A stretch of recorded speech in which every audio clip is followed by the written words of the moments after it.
Hey everyone, TyBri here. Welcome back to my channel. Whoops.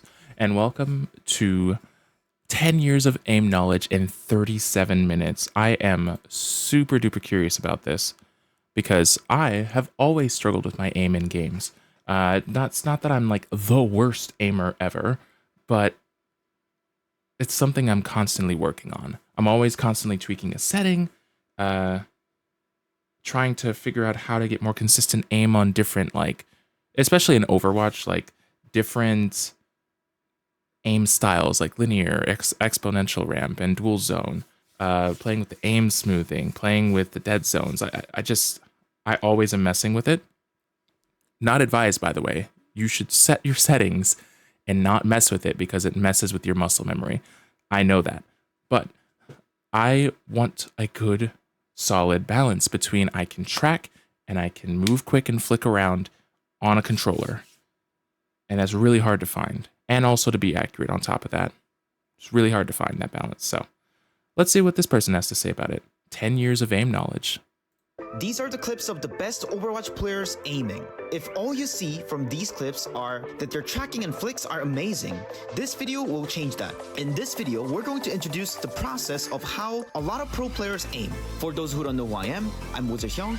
I coached Overwatch professionally for the last 8 years, working with some of the best players of all time, winning few regular seasons and a few stage championships. I did not coach Jonak's aim or Pine's aim or Curry or Lip's aim. Their aim was already got here before working with me, but I was able to see how the best players practice and learned a lot from them. I did coach a lot of other professional players aim, as well as a lot of non-professional students. Hey, I'm Shrugger, a longtime FPS pro. I started my career in TF2 all the way back in 2011 and have competed in various games professionally for over a decade, including the early Overwatch scene where I played for Splice and GFE. I then worked as a coach in the Overwatch League and have always been very passionate about aim. So Sugar and I have been developing this aim philosophy for years, and we're going to share with you over 10 years of knowledge today. The first 5 minutes might be a bit tedious, but it will click very soon. What I'm going to go ahead and guess right off the bat is that half of aim is like game sense and positioning. Half of aim is being able to predict what other players are doing at any given rank and preempt them. That's my guess. Now, I'm not a stranger to Overwatch, and I'm not a stranger to some of the competitive shooter games, but I am a stranger to like the competitive side of it and the competitive gaming side of it too. So this is going to be very insightful probably, but that's my guess. That's my initial guess. If you want to improve your aim, stay tuned. Controlling aim variables. Variables. So what do we exactly mean by controlling the aim variables, and what is even aim variables? Well, I think a good intuitive image for this is if Also, am I able to change the closed captioning? It's okay if I can't, but ooh, I don't know. I hope this works out. Auto-generated is kind of meh. Think about an American sniper that you would see from a movie or TV show. What they would do when they're taking a shot is they would often hold their breath or even drop down their heartbeat because even the tiniest movement caused by their breath or heartbeat can affect if they're going to miss the target or if they're going to hit the target. So in this case, their breath and heartbeat is a variable for the sniping. So variable is basically something that can change. So their heartbeat can go up or go down, or they can breathe in or breathe out. So it can change and it affects the desired outcome. In this case, sniping the target successfully. So we can say by controlling the variables, in this case their breath and heartbeat, they're increasing the likelihood of successfully sniping the target. They're literally aiming better by controlling the variables. And that's what we want to do when we're aiming in video games, not just Overwatch, but in any first-person shooter game. So let's talk about what are the aim variables in video game. So there are 3 key aim variables. So first one is going to be your mouse. So depending on how you move your mouse, your crosshair can be on the target or it can be off the target. And the second thing is going to be your keyboard, aka your movement. Depending on how your character moves and depending on how you press your keyboard, again, your crosshair can be on the target or off the target. And the last one is going to be the target's movement. Even if you're not using your mouse or keyboard at all, depending on how the target is moving, your crosshair can be on the target or off the target. So the target movement is a aim variable. So by controlling these three key variables, we can aim better and we can aim much easier. For target's movement, what do we exactly mean by controlling target movement variable? Do we mean to sleep dart the enemy team, or do we mean to use the Earth Shatter or Graviton on them? So for variables, there's actually two types of variables. So the first type is going to be the ones that we have more direct control over. So in the sniper analogy, breath and heartbeat are the ones that we have more direct control over. I mean, we can breathe in and out when we want to. I mean, we cannot stop breathing forever, but those we have more control over.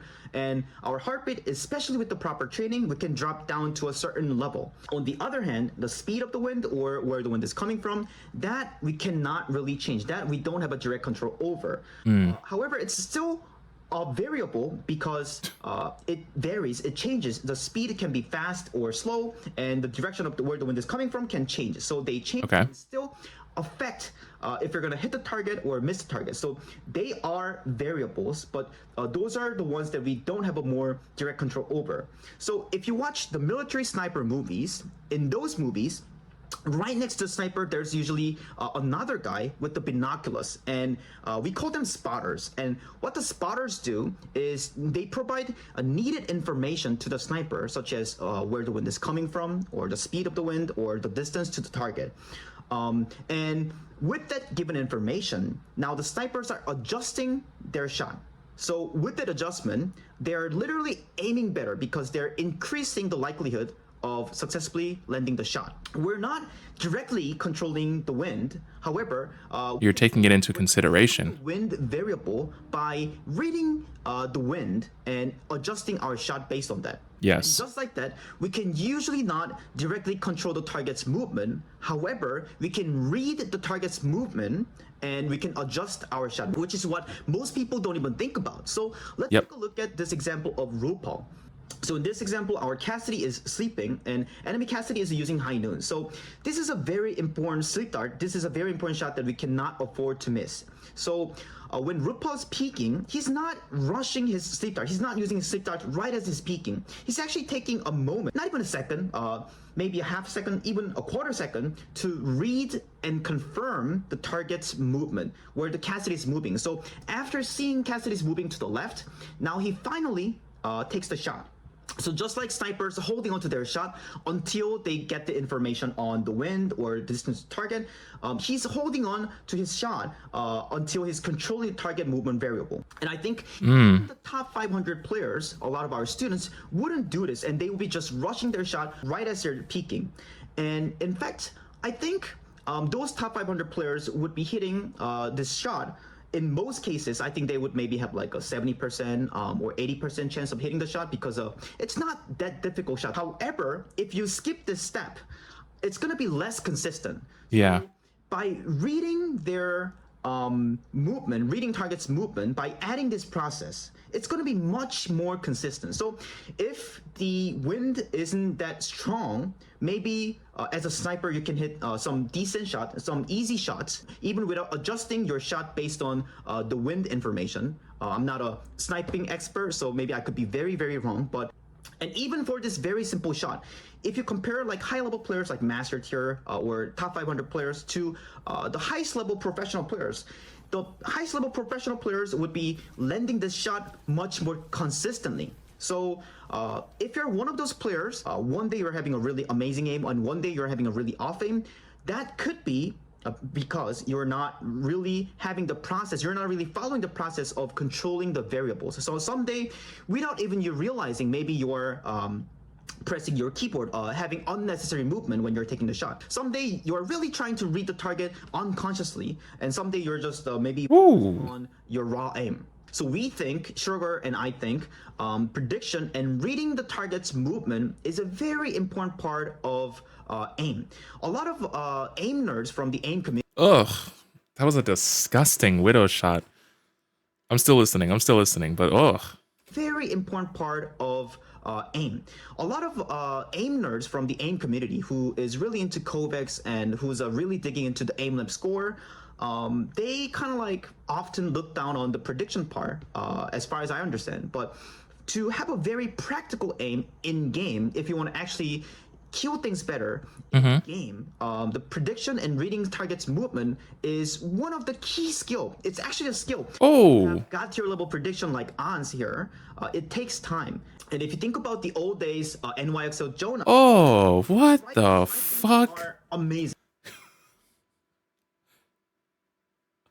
About the old Oh, NYXL Jonak, his right-click snipings are amazing, and his raw aim mechanics are obviously amazing, but a lot of his Zen right-clicks are based on the prediction. It almost seems like he's using a wall hack, or the enemy players are paid actor and they're just walking into their right-clicks. And that's because even among the professional players, the best players have a much better prediction and reading targets. I didn't even see him leave the cover.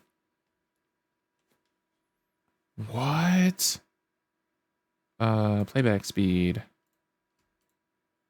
Players, the best players. Oh, he did leave cover. Okay. What the fuck? That was so quick. That was so quick. Much better prediction and reading target's movement, so they are much better at controlling the target movement variable. But in reality, most of our students who are watching this video don't even think about reading target's movement, and when they miss the shot, they would just think, oh, my aim is horrible, I just gotta go aim lab or just go into the constant game and practice my aim drill, and that's gonna make my aim better. So let's take a look at this example. So this is again a top 500 player, but as you can see, he has a perfect opportunity. The enemy Ana is scoped and they are not even looking at us. So we have a plenty of time to read the Ana's movement, line up our aim. So in fact, time is a currency that you can pay to control the target movement variable. So basically, there's a lot of benefits for not rushing your shot. And one of them is you're actually able to read the target movement pattern and what they're going to do and read the context. So if they're going to go back to the cover or if they're going to be moving forward, and then based on that information, based on controlling their movement variable, then you can have a much higher chance of landing the shot. So this is a clip of Prophet, and enemy Ana really needs to go back to the enemy Sigma shield. So he's having a really easy prediction, and he's setting up his crosshair perfectly, and it's such an easy shot. And here, this one, you might think it's a very nice shot, and it is indeed a very nice shot. What I want to point out here is he's not taking the shot right away as he's peeking the Hanzo. He's actually waiting for the Hanzo's movement ability, the double jump. So after confirming the double jump, he's taking the shot. So predicting movement ability is a very common thing. So a lot of the soldier would shoot the right click right after enemy tracer using their blink, for example. So it's a very common thing. And if you're actually at a very high level, there's a whole mind game for that. In this case, the Hanzo had to escape. We can reasonably expect that Hanzo is going to be double jumping pretty soon, so he was waiting for that. And also here, the enemy Zenyatta was going to go back to the cover, so we can expect that pretty reasonably. He was having a really good prediction, reading target movement variable very well, which is making his aim much easier, and he's increasing the likelihood of landing the shot. So here, the quality of the clip isn't really the best, but right as his team's Wrecking Ball is engaging, he's reloading, and when the Wrecking Ball isn't using the pile drive, he's following up, because with the pile drive, it's gonna make the enemy movement much more simpler. So that's a great time for us to aim. So coordinating with Wrecking Ball is not only good for the focus fire, but it's going to help us aim better as well, because the Wrecking Ball is going to make their movement much simpler and easier.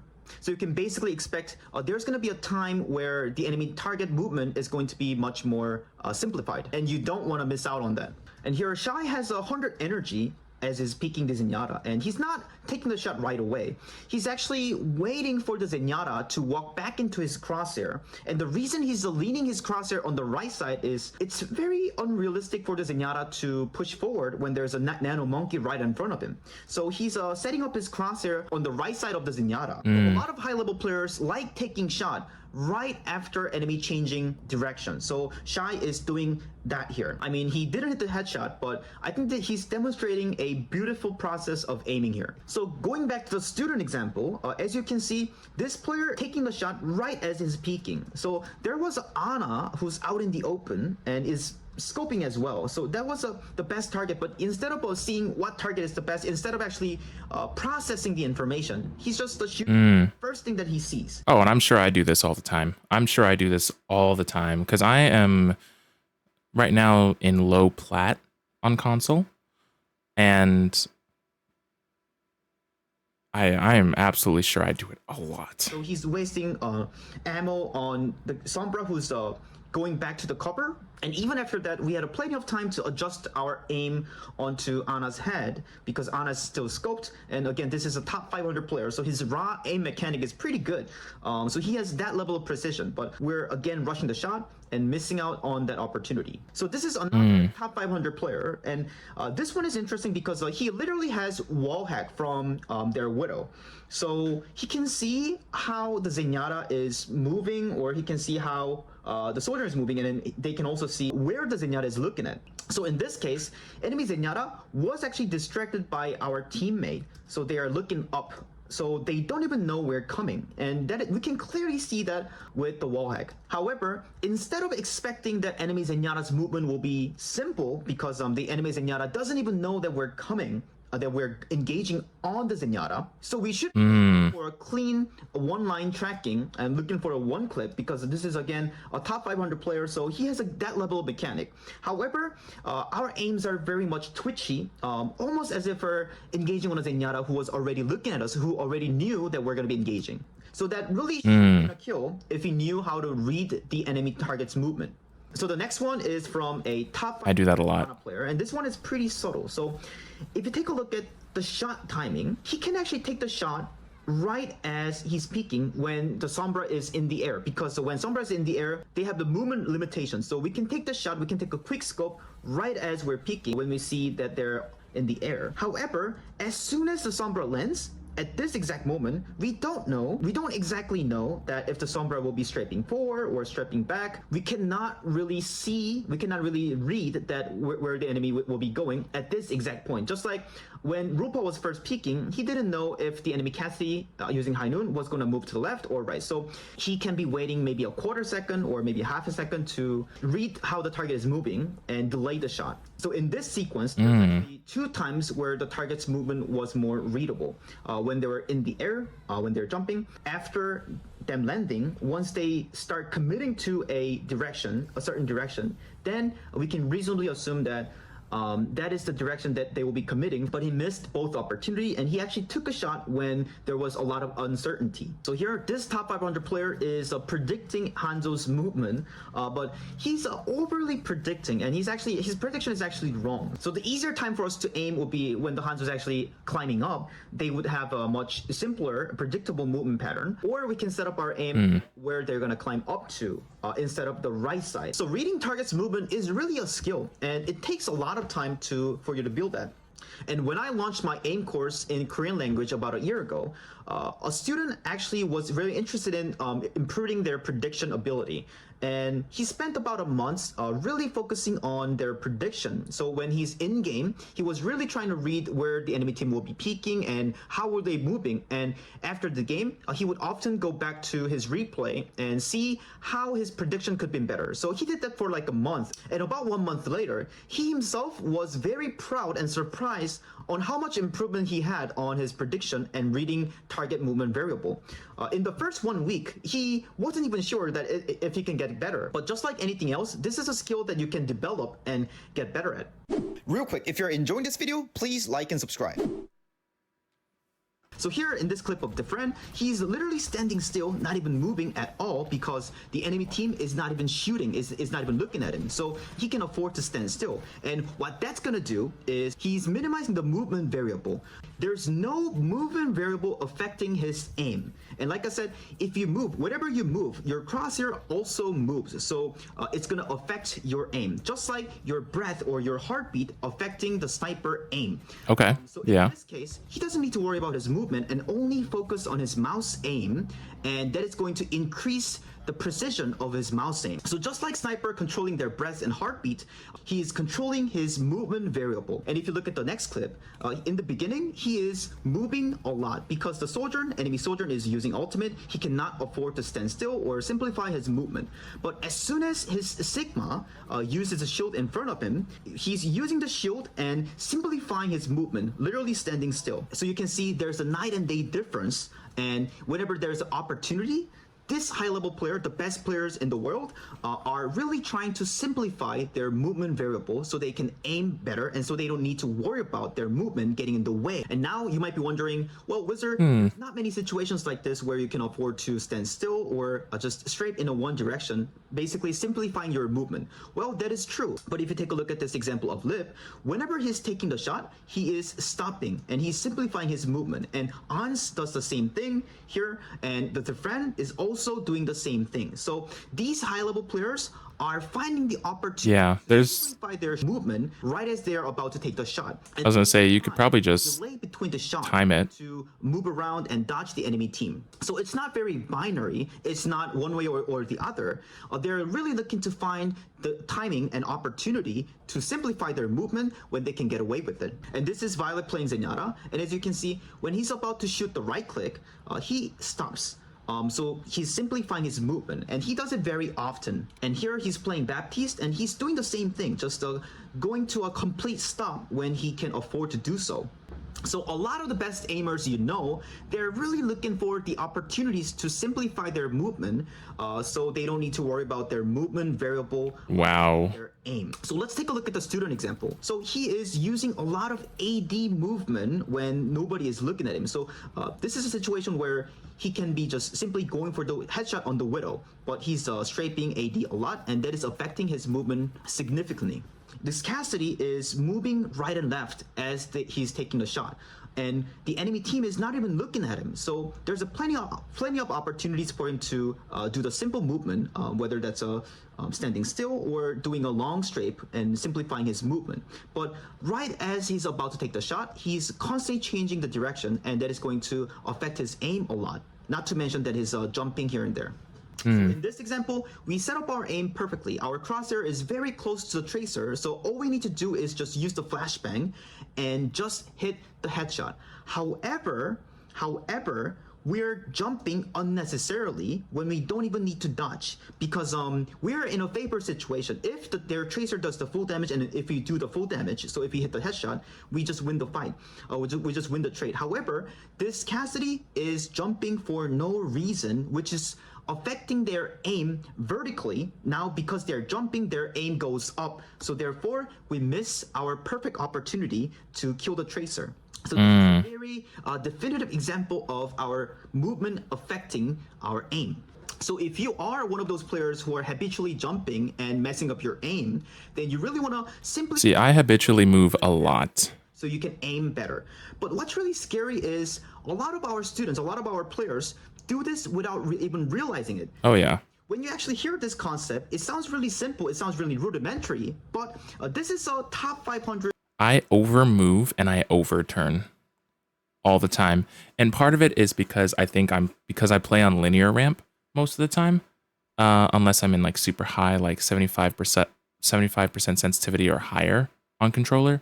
I just get too much movement. I don't know. I think partially it's settings and partially it's habit for me. And it's partially muscle memory too, because my muscle memory is super off like all the time because I'm always changing a setting around or two. So I need to find some settings and just stick to it and not change it much is what I think I need to do. But player doing the same thing when they're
This is a top 500 player doing the same thing. When there's a very good opportunity to simplify their movement and just focus on their mouse aim, they're using a lot of AD, which is messing up their aim. And all of these players you are watching are top 500 players, and you can clearly see their movement variable is affecting their aim. It's a clear contrast to the high-level professional players. So if you're serious about getting better at aim, I highly recommend you to go into your replay and see how you move when you're aiming, and see if there's any opportunity to simplify your movement when you're taking the shot.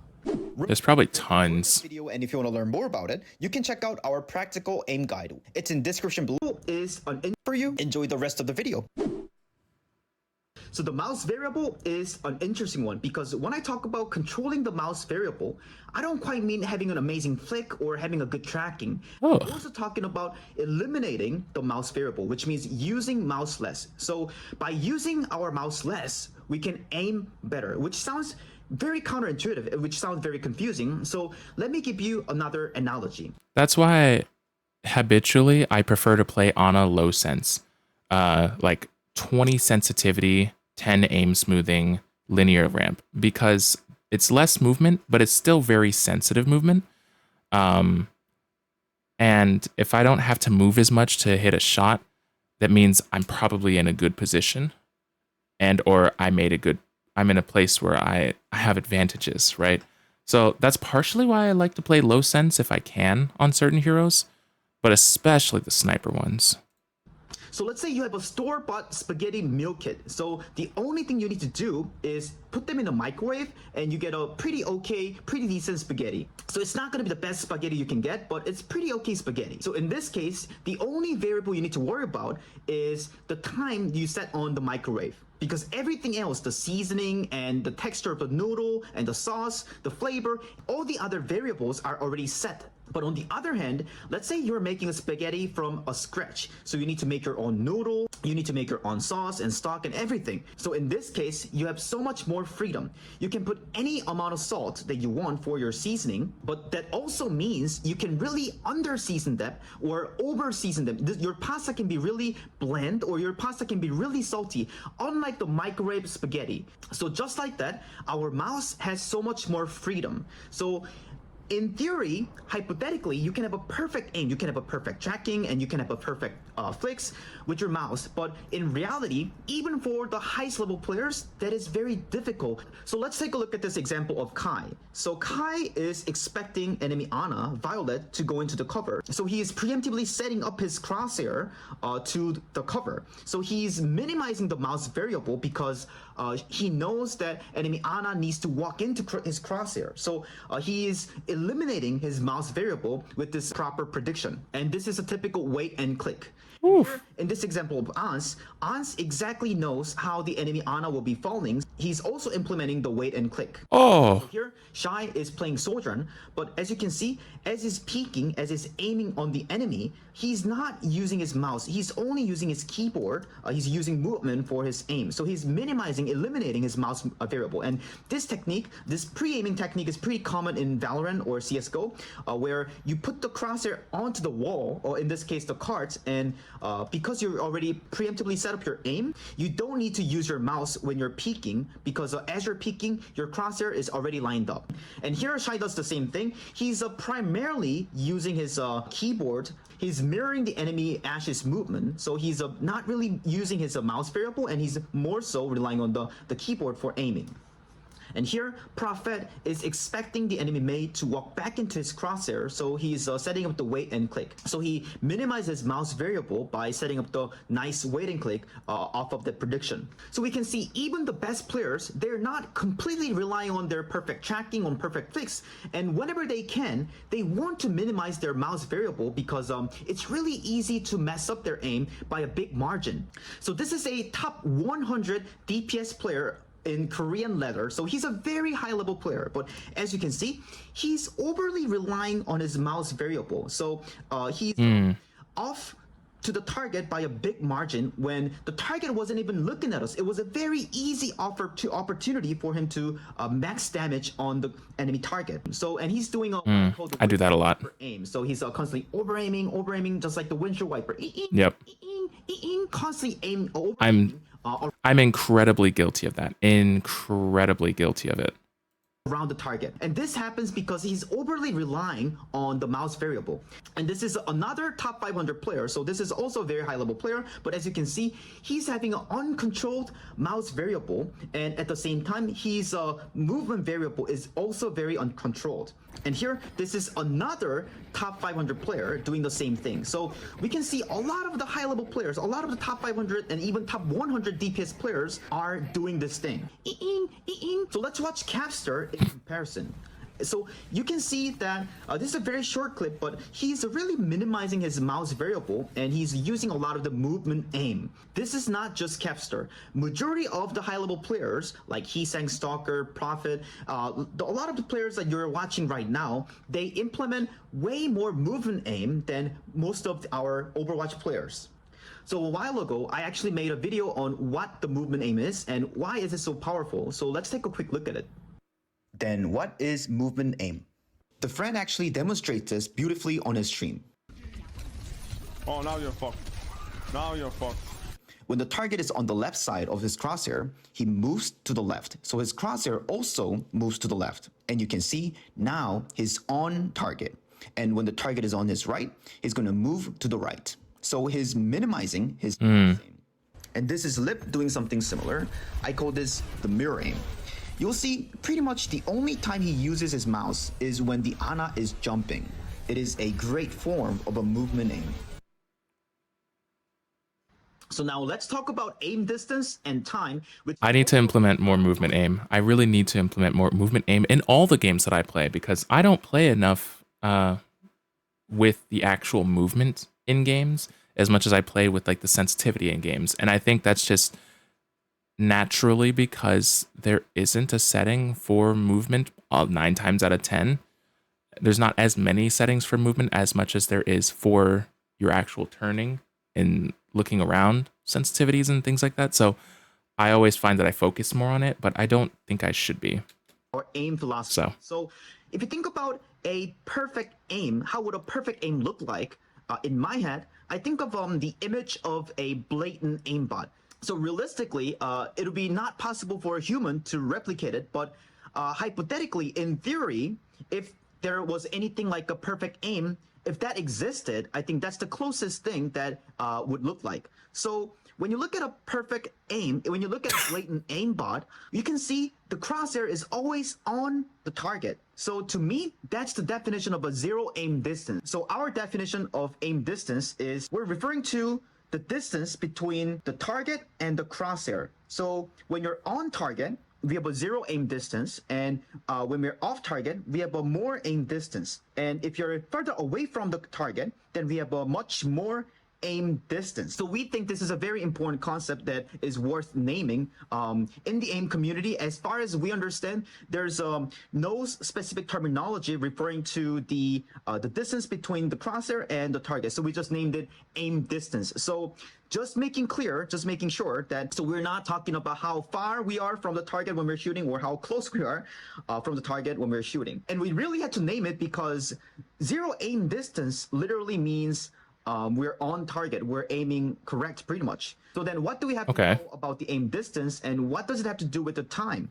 Well, first thing is if you are zero aim distance, so if you have a less aim distance, so this is going to be less aim distance and this is going to be more aim distance.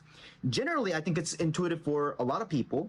The smaller aim distance you are right before taking the shot, it's easier shot. And this is the easiest, obviously. So the zero aim distance is going to be the easiest, and smaller aim distance is generally easier, and more aim distance, like doing 180 and then like taking the shot right away, would be much more difficult. So right before you take the shot, a quarter second before you're taking the shot, how close you are to the target, how close your crosshair is to the target, is going to determine how easy or difficult your shot is going to be. But even besides that, I think it's pretty intuitive enough to see that if you have a more aim distance before the shot, the difficulty of the shot is going to be higher. So let's take a look at this example. When people watch this, I think a lot of them would think it's a nice shot. And indeed, it is a nice shot. However, Sugar and I think in our philosophy, it wasn't really the right process, because when he was about to take the shot, about a quarter second before he's taking the shot, his aim distance was pretty far. His crosshair is not right next to the Ana, so it's a pretty far flick. It's a pretty far flick shot. So a lot of the professional players, a lot of the high level players would do a what we call the positional flick. So they're doing a flick without taking the shot to minimize the aim distance first, and then after making the shot easier, they would do the final adjustment after minimizing their aim distance first. Okay.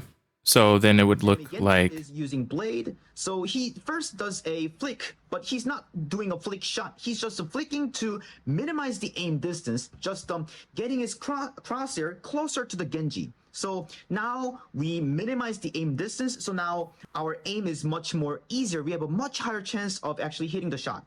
So after minimizing the aim distance with the positional flick, then he takes the shot. And again, this is Prophet, one of the best aimers. So he has a perfect, really great mouse aim. But despite that, even with that amazing level of mouse aim ability, he's really trying to minimize the aim distance. So setting up his shot easier. And the next clip is from Ans. And Ans obviously is one of the best aimers out there. And he's doing almost a 3-step motion, not even 2-step motion. So first he does a flick, not a flick shot. He does a positional flick to minimize the aim distance, but the Tracer used another blink. So he does another positional flick to the Tracer, and actually after confirming that Tracer is closer to the crosshair, then he finally takes the shot. And right before taking the shot, he does what we call the small positional tracking as well. So the terminology that I'm using a lot, the positional aim, is when you're aiming, when you're moving your crosshair, not to actually shoot the target, but to minimize the aim distance. And just like the clips that we watched, if someone is aiming to minimize the aim distance, like a 2-step motion, then that would be a positional aim. And a lot of players do skip this positional aim. So let's take a look at this example. In this clip of Prophet, enemy soldier is jumping at him. And as you can see, he's as a Widowmaker, he's tracking a little bit. So when we're doing the tracking, we're not going to do actually the damage. But because we're tracking, if you're doing the tracking perfectly, during the tracking time, we're keeping our aim distance at 0. So when you actually click as a Widow, when you actually shoot, because you are already lined up, because your crosshair is already at 0 aim distance, or at least you are reducing the aim distance, when you actually take the shot, you have a much higher percentages. So a lot of players, even at like a pretty high level, they only do tracking for the tracking gun heroes like Zarya or Soldier. But if you implement this tracking, positional tracking, as Cassidy or Ashe or Widowmaker, then you can reduce the aim distance. So when you're actually taking the shot, you have a much higher chance of landing the shot. And against the Soldier here, he's doing that again.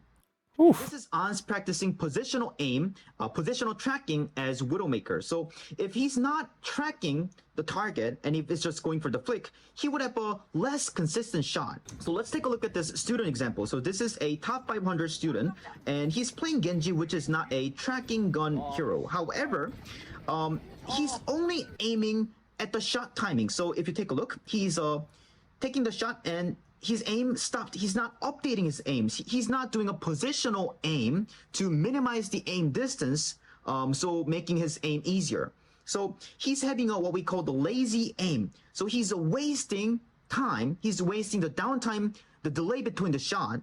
A lot of the high-level players use this downtime to line up their shot and minimize the aim distance, so making their next shot much easier. So time is a currency that you can pay to minimize the aim distance. So if you pay time, just like money, if you pay time, you can reduce the aim distance. And if you reduce the aim distance, your chance of hitting the shot is higher. And the only time he actually hits the shot is when the crosshair is already lined up on the target. And other than that, he's missing every single shot pretty much. And this is the same player, and we can see pretty much the same thing in this clip as well. He's not utilizing the downtime to minimize the aim distance. So he's constantly going for a pretty big flicks. And this is a lower level student. I think this is around Diamond Yellow. And as you can see, he is not pre-aiming at where the soldier, where the enemy will be peeking. So because his pre-aim was off, because his aim distance initially when he's shooting the soldier was off. Because we have a farther aim distance, so we're trailing a lot. We are behind the target as you were catching up to the target. So we're missing a lot of damage as you were getting onto the target. Whereas if we pre-aimed at the corner where the enemy were peeking, I think we would be hitting first 5 or 6 bullets instead of missing them.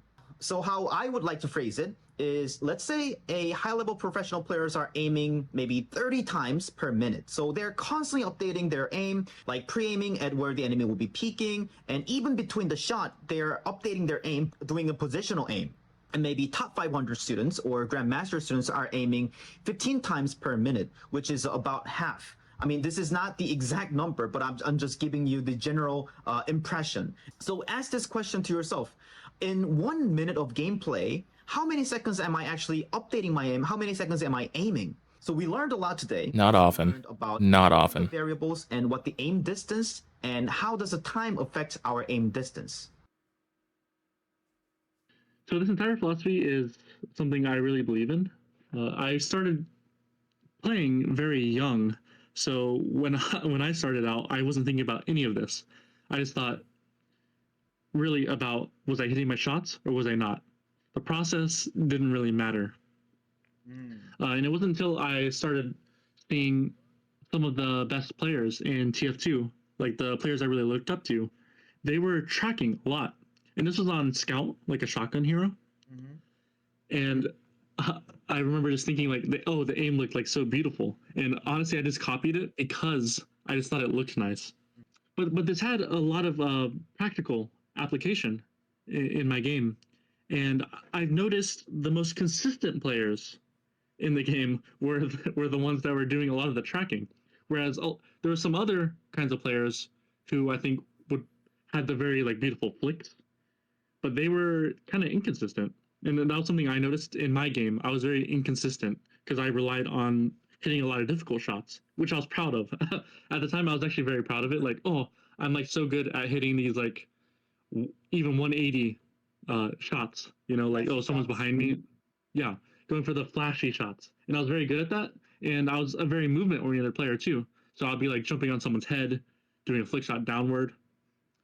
But that led to some inconsistency issues because I was constantly taking the most difficult shot. I wasn't making use of my time where, oh, I don't actually need to dodge and shoot right now. I don't actually need to flick. I can kind of take my time. I can track the target, put in the extra effort before the shot. Yeah. And make those individual shots easier. See, and I need to do that. And there's a big difference as I go through my career in how my aim looked. Because mechanically, I think I kind of hit a somewhat of a plateau where I was consistently getting better, but not as fast. But my shot timing and my application of my aim, of my tracking, of my flicks, never stopped getting better. And that's something you can always keep improving and improving. So this is the whole video. Yep. There's other important factors for aim, like your posture and improving your raw aim mechanics like your flicks and tracking.